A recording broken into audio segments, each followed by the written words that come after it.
สบายดีเด้อทุกคนมื้อนี้มาพอกันคือเก่าอยู่ไร่อยู่สวนมื้อนี้มาจอดเบิ่งหมากกาแฟว่าสิสุกหลายหรือบ่เพราะว่าราคาก็ขึ้นแล้วเนาะทุกคนเนาะกิโลหนึง20,000กีบแล้วมื้อนี้เพิ่นว่าไปทุกคนไปเบิ่งหมากกาแฟนำกันเลยต้นนี้ยังบ่ทันได้สุกเด้อยังเขียวอยู่นี่ต้นนี้สุกแล้วต้นนี้แต่ว่าหมากสุกเริ่มสุกหลายแล้วเนาะสุกเป็นบางต้นเห็นไหมนี่สิมาเบิ่งเพิ่นเก็บหมากกาแฟเด้อสุกเป็นบางต้นเนาะทุกคนเนาะ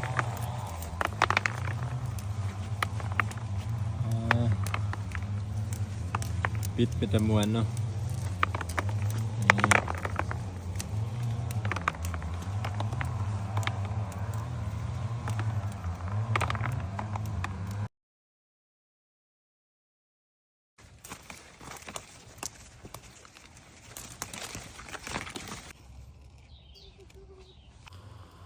ที่ว่าหมากก็ยังบ่ทันได้สุกหลายเนาะทุกคนเนาะเพราะว่าสุกเป็นบางต้นซื่อๆเฮาก็ต้องเลยมาเล่มเอาเนาะเสียดายมัน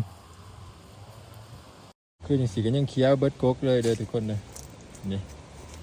นี่เขียวเบิดเลยเขียวเบิดต้นเลยว่าบอนห่มตึบๆนี่ก็ถือว่าน้ำสุกเนาะทุกคนเนาะ